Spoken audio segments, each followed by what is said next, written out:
Investors, in a sense, will be on the down escalator. Of course, if we go over that debt cliff, it's going to be catastrophic, not just for the U.S., but for the world. That'll be very chaotic. Markets will be down.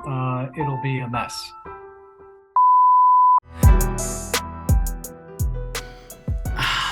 The annual battle between blue and red over the debt ceiling.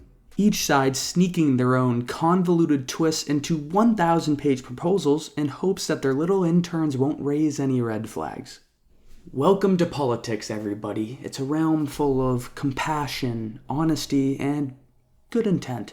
What is the debt ceiling anyway, and why should you care? Well, simply put, it's the limit on the amount of national debt that can be incurred by the US Treasury. And frankly, you shouldn't care because the government doesn't either. You see, the government has raised the debt ceiling 89 times over the past 65 years. So what makes this time any different? It honestly just feels like a classic story of the boy who cried wolf. If they'd done it the past 89 times, then surely they'll do it again now. But eventually, one day, the US will have to start paying back some of its debt, and that deadline is fast approaching, as early as June 1st.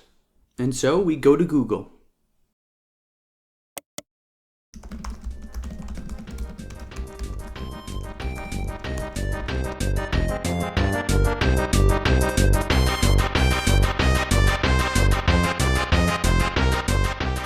And let me tell you, I found quite the variety of results. Surely negative. Oh, it's not too bad. Economic effects would quickly mount. Okay. Catastrophic. Questioning the supremacy of the US in the world economic order. What the conclusion? We're But, as they say, there's no blueprint on what will happen because it's never happened before. At least that's what they tell you. The year is 1979, and just like today, the debt ceiling is fast approaching, with red and blue battling it out in Congress. While calmly discussing these matters, the US Treasury forgot to write checks for bondholders that were to be paid out in April and May. Well, actually, this forgot was a bookkeeping problem or a word processing issue. I don't know, they just write it off as a technicality. No big deal. I'm sure people didn't care anyways, right? The answer is yes. Yes, they did care. At this time, $120 million was due, and people weren't happy. The US Treasury had about $800 billion outstanding at this time. So although only 0.015% of the total debt, there were severe consequences. According to Professor Zivny, the defaults of 1979 raised the interest rates that the government had to pay on their securities by about 0.6%. Now this makes sense, right? If you fail to pay someone back on time, then they will want to be compensated more for your delinquency. You're almost paying a little bit more for their trust back. And although this teeny tiny 0.6% doesn't seem like a whole lot, this was applied to the $800 billion outstanding. In summary, this $120 million mistake resulted in about $5 billion per year in additional loss. You could imagine how this could get quite unwieldy as debt continues to grow. And keep in mind, there were no signs of this additional rate going away either. Tough crowd. So for argument's sake, let's translate the situation of 1979 to today. For simplicity's sake, let's ignore the total value of this payout, but assume that the interest rate is adjusted by that same percentage of 0.6%. Today's outstanding debt sits at a measly $31.5 trillion. So, 0.6% of $31.5 trillion is about $200 billion per year in additional cost. What's another $200 billion anyways? Well, $200 billion could build just about 2,000 public schools or 5,400 apartment buildings, or purchase just over 1/3 of the entire Bitcoin supply. The point is, it's a lot of money to be throwing away each year. Alright, so since we've never technically or didn't really default on our payments, according to the US Treasury, let's look at a time that we almost did, similar to today's situation. So take us back to 2011, the US debt ceiling crisis.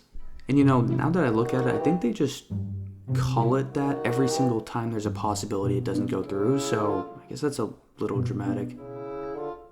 but nonetheless. Now, we already know how this went. Blue and red were mad at each other. They continued to be mad at each other. But 2 days before the deadline, they were able to strike a deal. We did not default, but the consequences of the back and forth were quite costly. The Standard & Poor's, the company that issues credit ratings, and you probably know them best for the S&P 500 index, downgraded the United States long-term credit rating from AAA to AA+. I quote, "The downgrade reflects our opinion that the fiscal consolidation," whatever, doesn't matter. What they're saying is, F you, we don't trust you as much anymore. So, credit down. There we were, in a peaceful market slowly moving up with comfortable gains. Then, in August of 2011,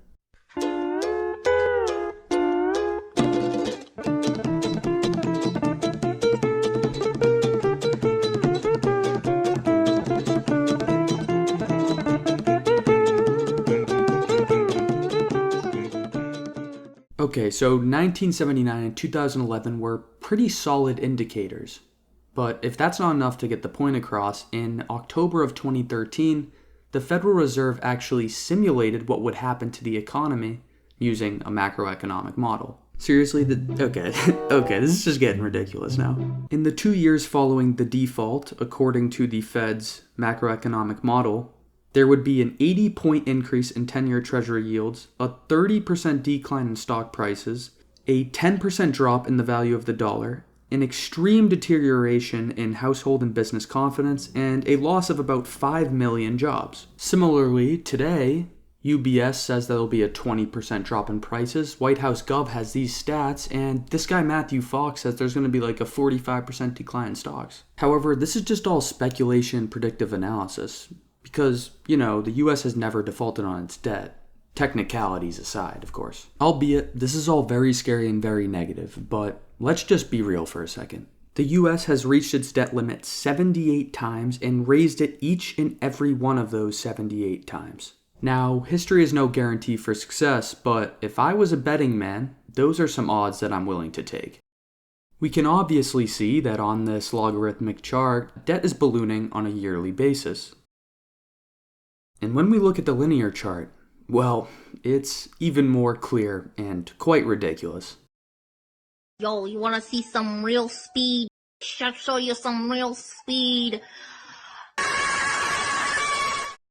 Also, while all these news headlines are saying June 1st is the end-all be-all date, or the X date as they call it, this is not 100% accurate. And if there's anything we've learned from Congress, it's that due dates are laughed at.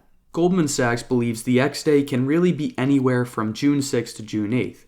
And others on Wall Street believe that if US can take extraordinary measures to pay their first couple weeks of dues in June without defaulting, then there could be a decision as late as June 15th. I'm hesitant to say this is plenty of time because it probably does take some time to talk about the bill, write the bill, and pass the bill through Congress. But it's most definitely better than June 1st, which is less than a week from now. Recently, in a statement to the House of Reps, Speaker Kevin McCarthy said they are nowhere near a deal.